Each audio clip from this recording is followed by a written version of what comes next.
우리 옆 사람하고 인사합니다. 참 잘 오셨습니다. 우리 인사 형식적으로 하지 말고 우리가 교회에 오면은 우리가 바뀌어지려고 오는 거예요. 바뀌어지려고. 아멘. 마음도 바뀌어지고 생활도 바뀌어지고 지금까지 모든 삶의 부정적인 요소들이 완전히 조금만 노력하면 이 바뀌어지는 거예요. 여러분들이 기쁘게 살고 즐겁게 살고 행복하게 살기를 주님은 원하고 계시는 것입니다. 오늘 고린도전서 5장 17절에서 21절까지 말씀 가운데 17절 말씀을 우리 같이 소리내어서 읽어봅니다. 시작.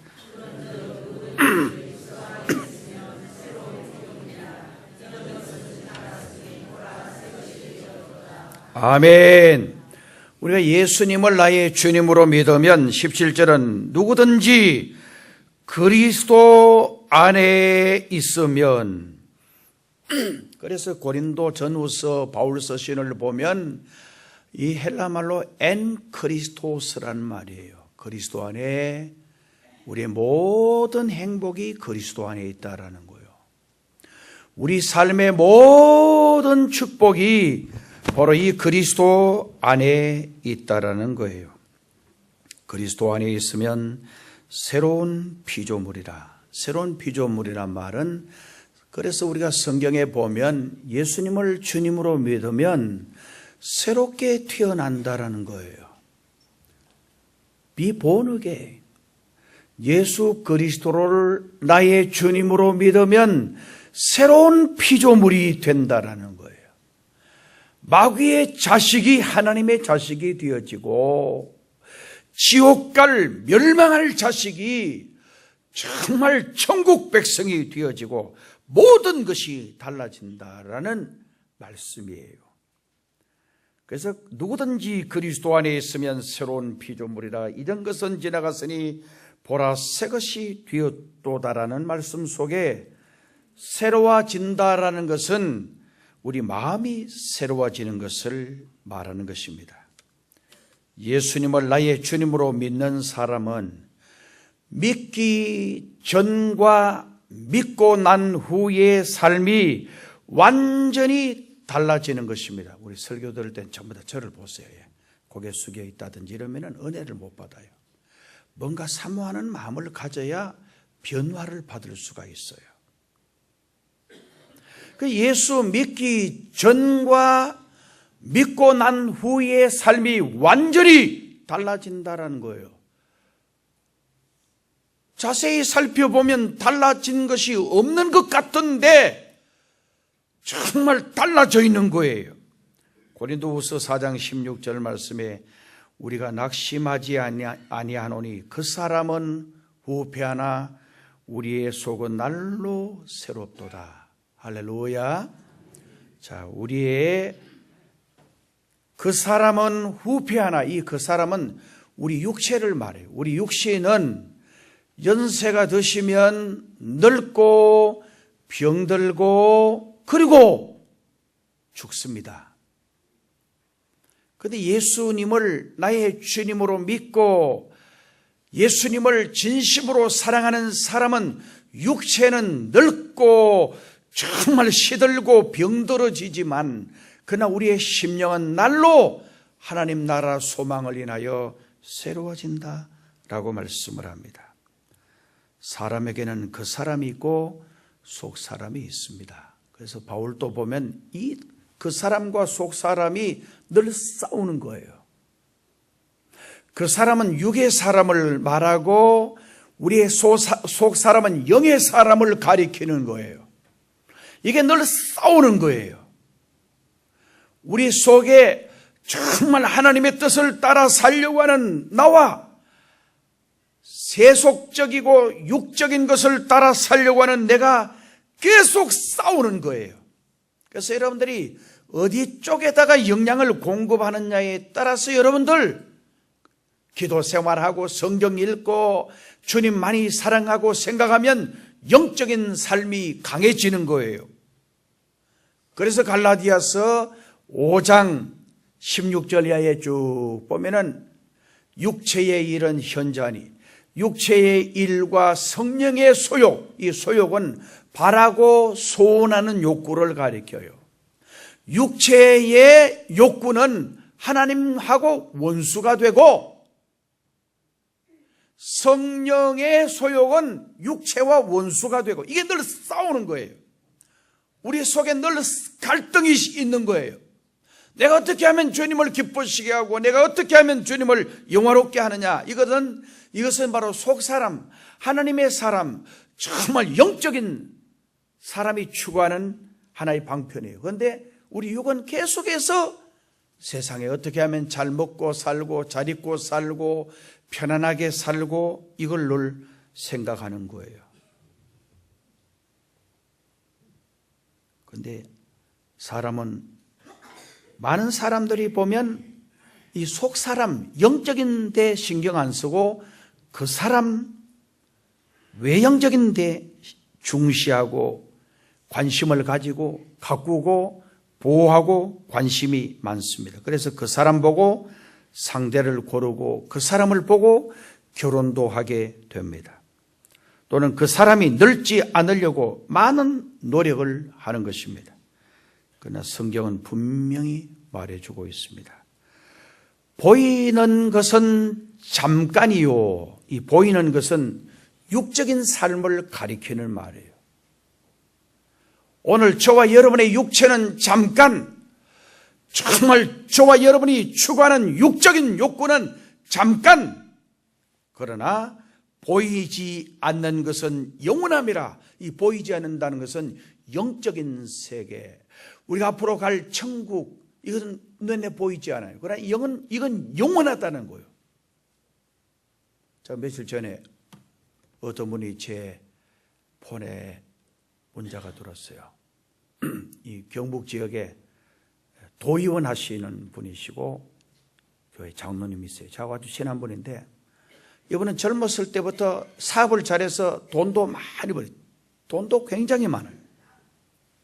문자가 왔는데 이제 자기는 모든 정치라든지 이거 다 내려놓고 그리고 하나님 잘 숨기고 하나님 앞에 자신을 돌아보는 시간을 가지겠다.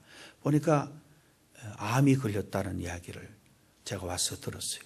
말기암이라는. 나이는 이제 50대 후반인데 얼마나 인간적으로 보면 재산도 많고 인물도 좋고 정말 사회적으로 존경받을 수 있는 그런 인물인데, 제가 그걸 생각하면서 하나님이 이 장로님을 너무 사랑하시고 생각하시구나. 돈 많고 세상에 이것저것 다 누리고 살다 보면 하나님의 것을 잊어버리고 방황할 수 있는데, 하나님이 이 장로님을 얼마나 사랑하시길래 이렇게 깊은 기도의 시간을 가지게 하는가. 저도 하나님 앞에 늘 기도하기를, 마지막 갑자기 내 생명이 끝나는 게 아니고 하나님 앞에 철저하게 회개하고 준비하고 그리고 하나님 앞에 갈 수 있는 시간이 저에게 필요합니다. 이런 기도를 드릴 때가 참 많아요.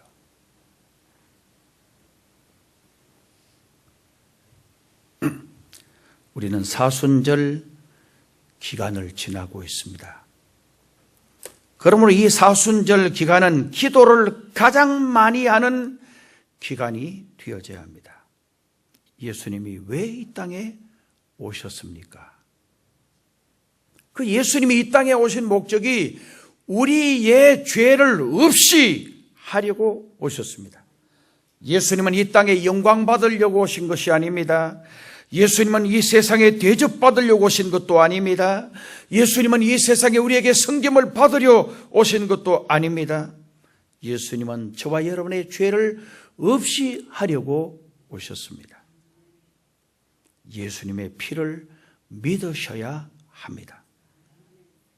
예수님의 피를 믿으시는 분은 과거의 모든 죄와 현재의 모든 죄가 깨끗이 씻음받을 수가 있습니다. 그러나 마귀는 예수님의 피로만 안 된다.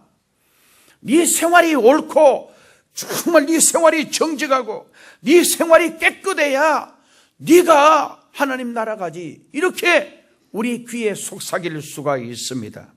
이 세상에 아무도 완전한 사람은 없습니다.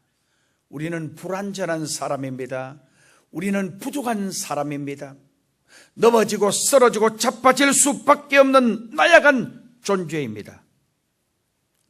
그래서 마귀가 우리에게 예수님의 피로만 안 된다 이렇게 속삭이더라도 염려할 필요가 없습니다. 우리가 의롭게 되는 것은 오직 예수님의 피예요.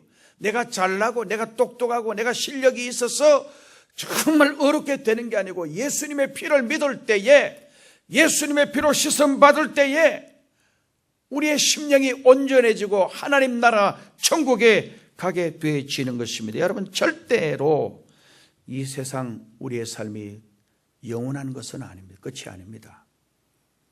그래서 이 세상에서 잘 먹고 잘 입고 잘 살고 편안하게 살고 다 그러면 얼마나 좋겠어요. 여러분들도 그러지 않겠어요? 여러분 자녀들이 다 시집 좋은 데 가고 장가 좋은 데 가고 그 다음에는 가서는 또 사랑받고 대접받고, 그러나 그거 다 중요해요. 그러나 그것보다 더 중요한 것은 이 세상에서 많이 가졌냐, 건강하게 살았냐, 이 세상에서 좋은 집에 살았냐, 좋은 옷을 입고 살았냐, 이게 더 중요한 게 아닙니다. 중요한 것은 내가 예수님을 진짜 사랑하고 있느냐, 내가 진짜 예수님을 좋아하고 있느냐, 이게 더 중요합니다. 마귀는 우리를 보고 죄 지어도 괜찮다라고 자꾸 유혹을 합니다. 그리고 어떻게 하든지 오늘 저와 여러분을 그리스도의 사랑 안에서 떨어지게 하려고 합니다. 그래서 마귀 사단에게 사로잡히게 되면 이런 현상이 나타납니다. 첫째, 미신에 빠집니다. 여러분, 미신, 이 마귀가 가져다 준 도구예요. 그래서 우리가 교회 다니면서도 나도 모르게 미신에 빠지는 경우가 있어요. 그래서 어떤 분은 요즘 컴퓨터점이라든지 사주팔자라든지 그런 데 너무 관심 가지고 하면 안 돼요. 하나님 기뻐하시잖아요. 예수 믿지 않은 사람은 사주팔자대로 사는데 정말 예수 믿지 않은 사람은 운명대로 되어지는데, 우리 예수 믿는 사람은 운명을 바꾸고 그리고 여러분의 삶의 모든 것들을 새롭게 만들어주시는 주님을 믿고 기대하시기 바랍니다.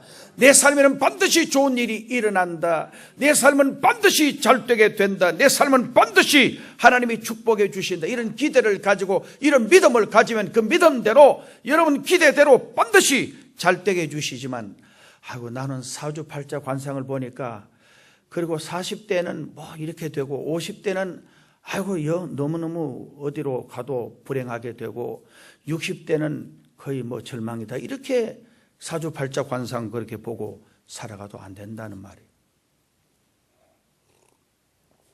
손금을 보고 그 다음에는 어떤 것을 통해서라도 여러분 거기 굴복할 필요가 없어요. 우리가 예수님을 나의 주님으로 믿으면 여러분의 운명이 완전히 바뀌어지고 정말 여러분의 운명이 완전히 변화되게 되는 줄로 믿습니다.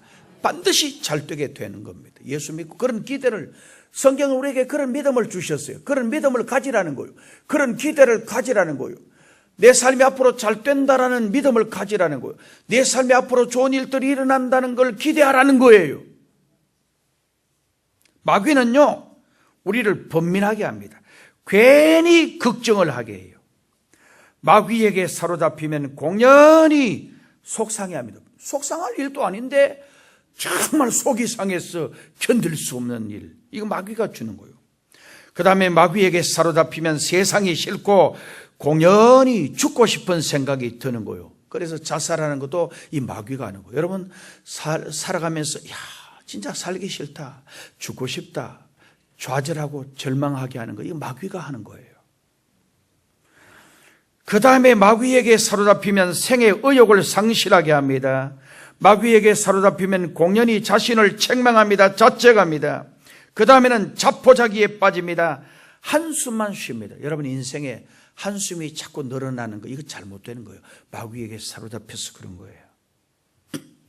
마귀에게 사로잡히면 남을 미워합니다. 마귀에게 사로잡히면 쓸데없는 일에 화를 냅니다. 자꾸 불평을 늘어놓습니다. 원망합니다. 이거 전부 다 마귀에게 사로잡혀서 그렇습니다. 하나님은 감사하라 그랬습니다. 기뻐하라 그랬습니다. 정말 찬양하라 그랬습니다. 우리 하나님이 기뻐하시는 일은 찬양하는 거예요. 여러분, 다윗이 왜 그렇게 하나님의 복을 받으신지 아세요? 찬양을 그렇게 많이 했어요. 찬양을. 슬플 때도 아플 때도 힘들 때도 여러분 생애를 살펴보면 다윗처럼 정말 이게 인정받는다는 게, 칭찬받는다는 게, 다윗은 어렸을 때에 성령의 기름 부음 받고 왕이 된다는 예언을 받았어요. 이 예언을 받고 얼마나 어려웠는지 몰라요. 저를 보세요. 얼마나 힘들었는지 몰라요. 정말 왕의 총애를 받고 하나님의 사랑을 받는 이것 때문에 도리어 전쟁에 나가서, 여러분 다윗이 나가서 블레셋 장수 골리앗을 죽임으로 말미암아 모든 사람들의 관심이 다윗에게 몰리게 되어지자 이것 때문에 엄청난 환란이 있는 거예요. 전쟁에 나가서 싸우면 승리하고 정말 싸우면 이기고 하니까 이게 좋은 것 같아요. 이것 때문에 17살에 육군 참모 총장이 되어지는, 그 당시 옛날은 그게 가능했어요. 이것 때문에 왕이 셈을 내는 거예요. 얼마나 사울 왕이 다윗을 죽이려고 잘 훈련된 군사 3,000명을 거느리고, 여러분 거기 시편에 나온 내용 중에서 거기 보면 엔게디라고 하는 사해바다 그 남단 쪽 그 동굴에 숨어서 처절하게 가슴을 치면서 정말 왕이 직접 칼을 들고 신하들 3,000명을 거느리고 자기 죽이려고 할 때에, 죽음의 그늘이 자기 앞에 들이올 때에 그는 하나님 앞에 울부짖으며 기도하며 간구하며 하나님 도와주세요, 막 그렇게 기도하는 내용들이 거기 나와 있어요. 그런데 한 번도 다윗이 자기를 저주하고 욕하고 원망하는 사람을 향해서 불평하고 원망한 적이 없어요. 하나님 찬송 많이 했어요. 힘들 때도 찬송했어요. 답답할 때도 찬송했어요. 괴로울 때도 찬송했어요. 다윗은 이런 하나님께로부터 찬양의 은사를 받았어요. 정말 다윗이 찬양 드릴 때에, 다윗이 하나님께 신령한 찬양의 제사를 드릴 때에 하나님이 영광을 받으셨어요. 그래서 오늘 저와 여러분들이 살아가면서 원망하고 불평하는 것은 마귀가 하는 것이고, 우리가 하나님께 기뻐하고 찬양하는 것은 하나님이 우리에게 주시는 은사입니다. 그 다음에 마귀에게 사로잡히면 무서워서 벌벌 떠는 거예요. 마귀는 우리를 못 살게 합니다. 마귀 사탄은 우리를 넘어지게 합니다. 마귀 사탄은 하나님과 멀어지게 합니다. 자꾸 뒤를 돌아보게 합니다. 우리는 주님의 피로 죄의 씻음을 받고 온전한 사람으로 거듭나야 할 것입니다. 시편 90편 9절 말씀에 보면 우리의 일생이 순식간에 다하였나이다. 우리의 연수가 70이요 강건하면 80이라도 그 연수의 자랑은 수고와 슬픔뿐이요 신속히 가니 우리가 날아가나이다. 너무너무 빨리 우리의 삶이 지나가요. 70 살고 정말 건강하게 살면 80 산다고 할지라도 그 연수의 자랑은 자랑할 게 없다. 빨리 그냥 가는데 이게 그냥 날아갑니다. 얼마나 빨리 가면 날아갑니다. 사도행전 3장 19절 말씀에 보면 그러므로 너희가 회개하고 돌이켜 너희의 죄 없이 함을 받으라. 이같이 하면 육회하게 되는 날이 주 앞으로부터 이를 것이라. 여기 회개하라는 말은 무엇이냐? 오늘 제가 날마다 새로워지는 우리의 삶과 날마다 새로워지는 우리 교회에 대한 메시지를 전하기 위해서 여기에 대한 말씀을 전하는 거예요. 회개하라는 말이 뭐냐는 거예요. 회개하라는 말을 첫째로 죄가 무엇인지를 알고 악한 것이 무엇인지를 알고, 그리고 내가 죄인이고 내가 악한 정말 본성을 가지고 있는 자임을 알아야 된다라는 말씀이에요. 누가복음 8장 13절 말씀에 세리는 감히 눈을 들어 우러러 보지도 못하고 다만 가슴을 치면서 나는 죄인이로소이다라고 고백을 했어요. 바리새인과 세리가 정말 성전에 가서 기도를 드리는데 바리새인은 자기 의를 나타냈어요. 나는 하나님 잘 섬기고 11조 잘하고 금식하고 그리고 인생에 정말 흠이 없는 삶을 살았습니다. 이렇게 고백을 해요. 그런데 세리는 감히 하늘을 우러러 보지도 못하고 가슴을 두드리며 나는 죄인이로소이다. 그래서 우리 주님은 바로 이 세리가 하나님께로부터 의롭다 인정함을 받았다. 누가 우리를 의롭게 해주느냐, 이게 중요한 거예요. 내가 내 스스로 의롭다, 그게 아니에요.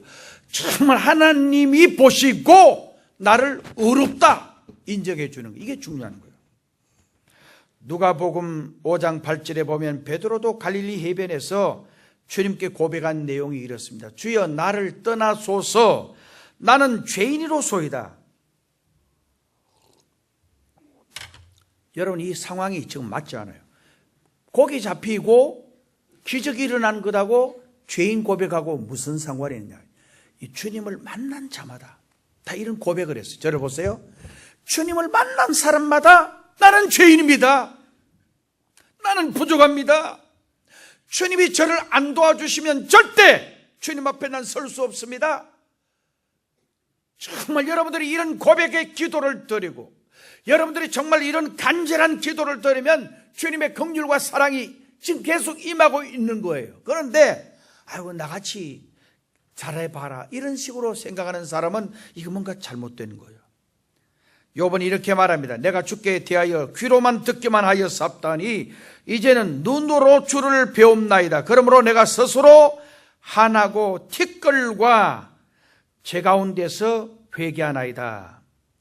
우리가 다른 사람들과 비교하면 스스로 괜찮다라고 생각하기 쉽습니다. 다른 사람은 악한데 나는 이만하면 괜찮다. 다른 사람은 나쁜데 나는 이만하면 괜찮다. 내 양심도 바르고 믿음도 있고 교회 봉사도 하고 선하겠지 하고 스스로 자화자찬하기가 쉽습니다. 그러나 우리는 다른 사람 보지 말아야 합니다. 날마다 순간마다 하나님 앞에 선 자신의 모습을 발견해야 합니다. 세상 사람 누가 정말 나를 어떻게 인정해 주냐, 그게 중요한 게 아니고 하나님이 나를 어떻게 보고 계시는가, 하나님이 나를 어떻게 판단하시는가, 하나님이 나를 어떻게 생각하시는가, 이게 중요하다 이 말씀입니다. 그래야 자신의 더러운 죄가 드러나는 것입니다. 누가복음 15장의 탕자는 스스로 돌이켜 깨달았습니다. 내 아버지 집에는 양식이 풍부한 품꾼이 얼마나 많은고 나는 여기서 줄여 죽는구나. 회개는 자기 허물과 죄를 발견하는 것입니다. 그 다음에 정적인 회개가 있어야 합니다. 우리는 죄를 아파할 줄 알아야 합니다. 죄를 원통해 할 줄 알아야 합니다. 슬퍼할 줄 알아야 합니다.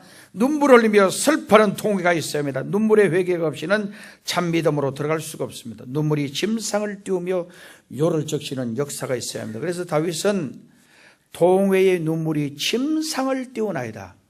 시편 51편 보면 다윗이 살인죄를 짓고 간음죄를 짓고 그리고는 아무도 모른다고 생각해요. 우리 하나님께서 나단 선지자들을 통해서 정말 다윗의 죄를 책망해요. 제가 그걸 보면서 다윗이 지은 죄가 그냥 죄가 아니에요. 너무 의도적이고 계획적인 죄요. 자기 백성들이 전쟁에 나가서 싸울 때에 그는 우리아의 아내를 불러서 간음죄를 지었어요. 그리고는 그 우리아를 불러서 자기 부인하고 자기 하면 옛날은 뭐 그게 DNA 검사도 없고 아무것도 없으니까 그냥 놓으면 그게 다윗을 닮든지 누구를 닮든지 자기 아들인 줄 그래 알았어요. 그런데 정말 이 우리아가 안 자는 거예요. 술을 먹이고 아무리 가서 왕이 보상을 내리고 네 아내에게 가서 자라 해도 안 자는 거예요. 내 내 백성들, 내 신하들은 저렇게 고생을 하는데 내가 어떻게 편안하게 가서 내 아내와 같이 살 수 있느냐. 이튿날 또 그래도 안 가는 거예요. 다윗이 자기 유명한 장관 요압 장군 불러가지고는 이 우리아를 죽게 하는데, 전쟁에 나가서 우리아 한다 때문에 수십 명이 같이 거기 적진에 들어가게 해서 딱 퇴각을 해버리고 고사를 갖추어서 다 죽게 해버립니다. 조직적으로, 계획적으로 정말 치밀하게 완공해서 이 자기 장군하고 같이 의논해서 우리아를 죽여버립니다. 얼마나 큰 잘못이에요. 나단 선지자가 와서 책망할 때 다윗은 가슴을 치며 정말 침상이 젖을 정도로 하나님께 회개하고 통회하고 자복하는 자복의 내용이 나옵니다. 히스기야 왕이 죽을 병에 걸렸을 때에 하나님은 이사야 선지자를 보내서 당신은 죽고 살지 못하겠으니 왕이여 유언을 하십시오. 그래서 왕이 이 이야기를 듣고 이사야 선지자의 증가를 받고 얼굴을 벽으로 향해서 하나님께 간절히 기도를 드리는데, 하나님이 이 히스기야의 기도를 들으시고 15년간 생명을 연장시켜주는 축복을 받게 됩니다. 여러분, 15년 대단한 겁니다. 왕으로 15년간 더 여러분 통치를 했다. 그거 대단한 거예요.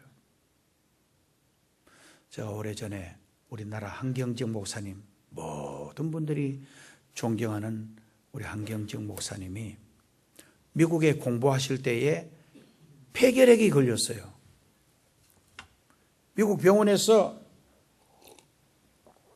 이제 몇 개월 살지 못한다는 거예요. 한경직 목사님이 하나님께 간절히 기도합니다. 하나님 한 번만 살려주세요. 정말 25살 때 한 번만 살려주세요. 그러면서 기도하기를, 예수님도 33살까지 사셨는데 정말 저도 33살까지만이라도 살게 해주세요. 이렇게 기도했어요. 그래서 하나님이 한경직 목사의 기도를 들으시고 그 병을 고쳐주셨어요. 그런데 그 기도대로 33살까지만 사신 게 아니고 병을 하나는 들어주시는데 고쳐주시고, 그리고 생명의 수화는 거의 100살까지 더 사시도록 만들어주셨어요. 여러분, 삶에 어려움이 오고 힘든 일이 오고 답답한 일이 올 때에 좌절하고 절망하지 마시고 하나님께 회개하고 간절히 기도하면 하나님은 어떤 병도 고쳐주시고 우리 삶의 어떤 문제도 해결해 주시는 줄로 믿습니다. 통회의 눈물은 생명의 연장도 가져오게 되는 것입니다. 그래서 우리 김삼원 목사님, 자교회 장로님 중에 개척할 때 그렇게 같이 고생한 장로님이 이제 곧 돌아가신다 그래요. 숨이 가쁘고 그 유명한 큰 병원에 그 장로님이 참 잘 사시는, 부인이 의사고 아마 약국 하시는 분인 것 같아요. 돌아가신다고 하는데 목사님이 장로님 돌아가시기 임종하려고 하는 그 자리가 아직 젊으신데, 그렇게 많이 늙지는 않는데 정말 가서 얼마나 그 목사님이 그 장로님을 잡고는 기도를 하셨는지 이래 기도했대요. 하나님, 이 장로님 죽으면 내가 목회 안 하겠습니다. 하나님 앞에 사생길, 자기는 그렇게 할 생각을 하고 그렇게 기도했대요. 왜냐하면 자기 개척하는데 생명처럼 자기를 받들고 정말 자기를 그렇게 사랑해 주던 이 장로님이 지금 죽음의 문턱에 있으니 나는 이 장로님 돌아가시면 하나님, 난 너무 실망입니다. 그 장로님 돌아가시면 난 목회 안 합니다. 이런 각오로 하나님께 간절히 기도를 드렸는데 하나님이 그 장로님 살려주셨다라는 간증을 하는 것을 들었습니다. 간절히 기도하면 하나님이 우리의 생명도, 간절히 기도하면 우리의 모든 죄도, 우리의 모든 허물도, 우리의 부족함도 주님이 용서해 주실 줄로 믿습니다. 그 다음에 의지적으로 마음이 새로워져야 합니다. 하나님은 지정이 회개를 받으시는 하나님의 힘을 믿어야 합니다. 우리에게 의지적으로 삶의 방향의 전환이 되고 새로워지는 운동이 일어나야 합니다. 슬퍼하는 생활로 다 된 게 아닙니다. 잘못된 생활에서 돌이켜 바른 길로 걸어가야 합니다. 내 성격이, 내 행동이, 내 모습이, 내 생활이, 내 습관이 정말 내가 하는 일이 잘못된 것을 알았으면 돌아서서 새롭게 살아야 합니다. 늘 불평하던 사람은 이제는 감사하는 삶으로 돌아서야 합니다. 여러분, 우리나라처럼 잘 먹고 잘 입고 잘 사는 사람이 어디 있어요? 그런 민족이 없어요. 이번에 제가 에티오피아와 케냐와 탄자니아를 갔다 왔어요.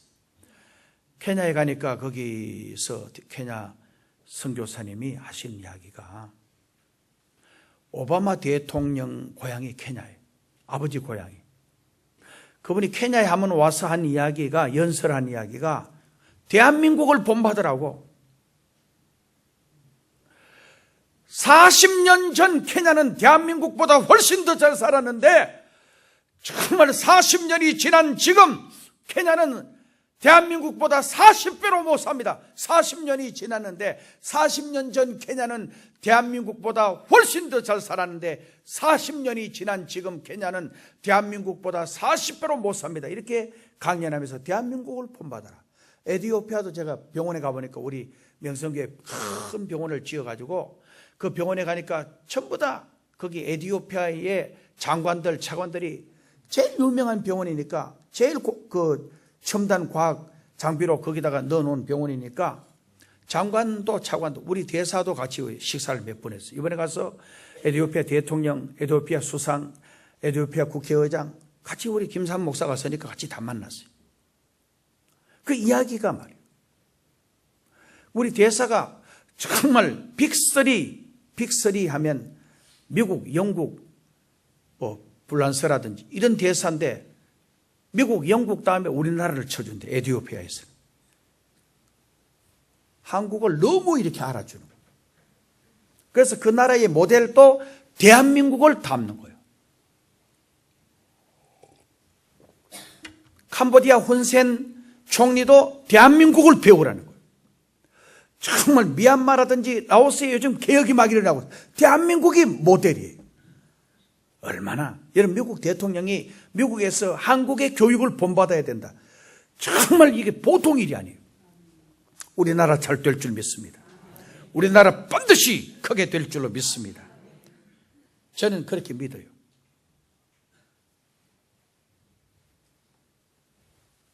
새로워지는 것은 말로만 하는 게 아닙니다. 실제적으로 새로운 생활이 전개되어야 합니다.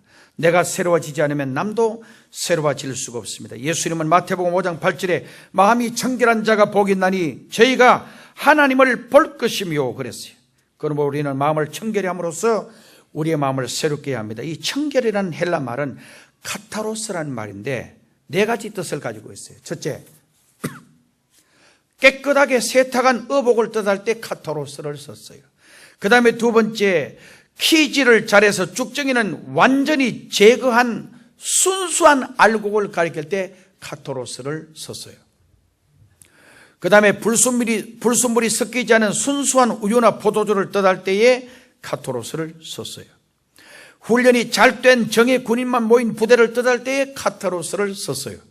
우리는 하나님 앞에 깨끗하게 다듬어진 마음을 가져야 할 것입니다. 우리는 순결한 마음을 가져야 합니다. 우리 마음속에 죽정이나 불순물이나 전혀 섞여 있어야 할 것이 섞여 있으면 안 되는 것입니다. 마음이 청결한 자가 하나님의 은혜와 복을 받을 수 있기 때문인 것입니다. 그러면 우리가 조심해야 할 것은 우리 마음의 오염을 철저하게 경계해야 합니다. 마음의 오염을 막아야 합니다. 여러분, 다른 것도 청결해야 하지만 사람은 무엇보다도 마음이 청결해야 합니다.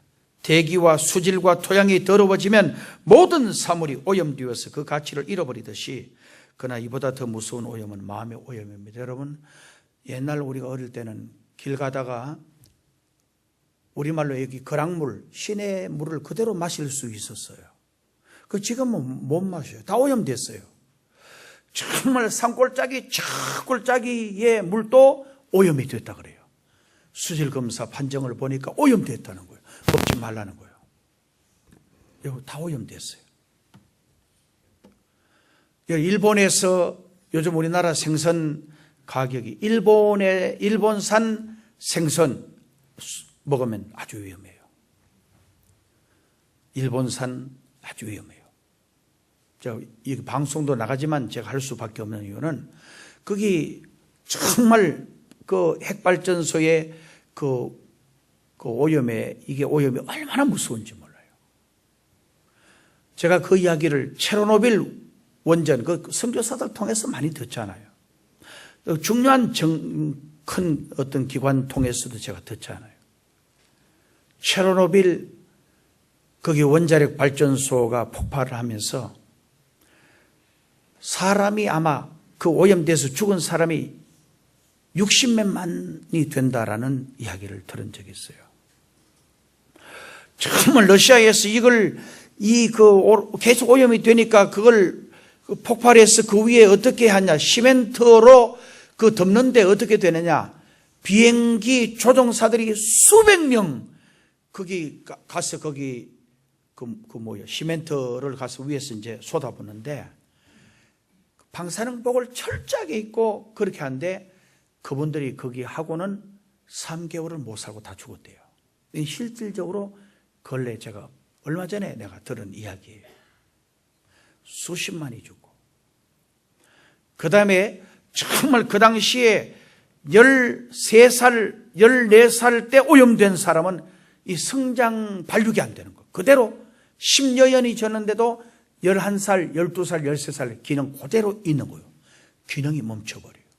그리고 갑상선 암이라든지 수많은 암들이 그거로 인해서 죽는 거예요. 일단 오염되면 죽는 거예요. 아주 무섭습니다. 그러나 이거보다 더 큰 두려움과 무서움은 마음이 오염되어서 하나님 잘 섬기지 않은 이거예요. 제가 어젯밤에도 시차 적응이 안 돼서 밤중에 한참 동안 잠을 못 자면서 예수님 더 많이 사랑하게 해주세요. 하나님 더 사랑하게 해주세요.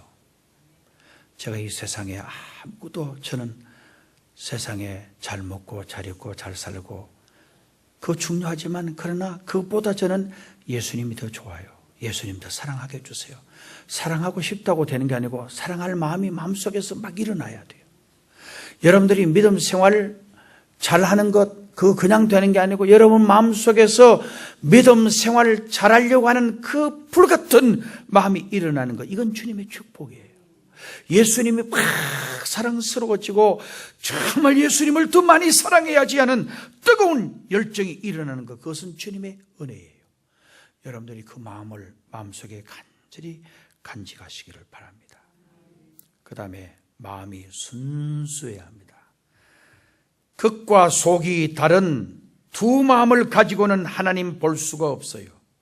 교회에서 봉사할 때, 남에게 선한 일을 할 때에 우리는 순수한 마음으로 해야 합니다. 무슨 일을 하든지 다른 마음이 없어야 하나님 앞에 복을 받습니다. 우리는 헌금할 때도 순수한 마음으로, 구제할 때도 순수한 마음으로 해야 합니다. 그 다음은 마음이 단순해야 합니다. 마음을 비운 공한 마음이 청결한 마음은 아닙니다. 성결한 마음은 하나님께서 주신 원래의 마음, 하나님만을 사랑하고 하나님만을 믿는 단순한 마음이에요. 원래의 마음 갖고 있는 것이 바로 청결한 마음이에요. 오늘날 우리들의 마음은 너무나도 복잡해 있어요. 마음이 복잡하면 안 돼요. 마음이 지저분하면 안 돼요. 정말 복잡한 마음은 잘못된 마음이에요. 기도하지 않기 때문에 우리의 마음이 복잡해지는 거예요. 기도하지 않기 때문에 마귀가 계속해서 우리의 마음을 어지럽히는 거예요. 우리 마음속에 늘 다른 생각을 집어넣는 거예요. 이런 마음은 불결한 마음이에요. 우리는 단순해야 합니다. 단순한 마음은 하나님께서 주신 복된 마음이에요. 백부장의 마음이 얼마나 단순했습니까? 당시 로마의 백부장의 직책이면 대단한 직책입니다. 그런데 그런 단순한 마음을 가지고 있었습니다. 제가 보니까, 연구해 보니까 그 당시에 100명의 군사를 거느리고 그 지역을 다스렸다. 옛날 우리나라 군수, 그러니까 한 군 전체를 다스릴 때에 아마 그 군수보다도 더 많은 병인지 몰라요. 대단한 100명의 군사를 이끌고 그 지역을 치안을 담당했다. 이거 대단한 거예요. 정말 막강한 권력자예요. 파워가 있었어요. 그런데 이 백부장은 얼마나 단순하고 예수님을 사랑하고 좋아했던지 몰라요. 베드로도 단순했습니다. 바울도 단순했습니다. 많이 배운 하나님의 말씀을 많이 알고 많이 깨달은 사람일수록 단순합니다. 어설피 배운 사람이 복잡해져요. 아브라함도 단순했어요. 하나님 떠나라고 하면 떠났어요. 하나님이 서라고 하면 섰어요. 그대로 순종을 하는 단순한 사람이었어요. 노아도 단순했습니다. 잘 믿는 사람, 마음이 새로운 사람은 단순하게 말씀을 그대로 받아들이는 사람입니다. 그 다음에 마지막으로 두 마음을 품지 말아야 합니다. 하나님은 오직 우리가 하나님만을 사랑하기를 원하시는 분이십니다. 우리의 마음이 나뉘어져서 하나님 이외의 것을 사랑하는 것을 원치 않습니다. 제가 어젯밤에도 정말 깊이 묵상하면서 하나님, 내 주변의 사람들을 쭉 생각했어요. 우리 교회 다니다가 이단에 빠진 사람들이 있어요. 너무너무 생각해 보니까 마음이 아픈 거예요. 그들은 알지 못하고 지옥 가서 정말 그 이단에 빠진 사람이 가서 당할 지옥 고통이 얼마나 더한가를 생각해 볼 때 그 사람이 어떻게 그 고통을 천년 만년도 아니고 억만년 10억 년 100억 년도 아니고 영원히 소망이 없는, 이건 소망이 없다는 것, 이거 얼마나 불행한지 몰라요. 그 고통을 당할 수 있을까? 우리 예수 믿으면 천국 가야 되는데 교회 다니면서도 마음이 복잡하고 세상 너무 사랑하고 그러면 하나님 앞에 설 수가 없어요. 철저하게 하나님 사랑해야 돼요. 철저하게 예수님 좋아해야 돼요. 우리 포항동의 큰 교회는 이제 이 사순절 기간 동안 날마다 교회가 새로워지고 저 자신과 여러분들도 새로워지는, 하나님 기뻐하시는 귀한 일꾼들이 되시기를 주님의 이름으로 축복합니다. 기도드리겠습니다. 하나님 아버지 감사합니다. 우리의 삶을 주장해 주셔서 우리의 마음이 새로워지게 하시고 우리의 삶이 새로워지게 하시고 우리 포항동의 큰 교회가 정말 새로워지게 하여 주옵소서. 예수님의 이름으로 간절히 기도드리옵나이다. 아멘.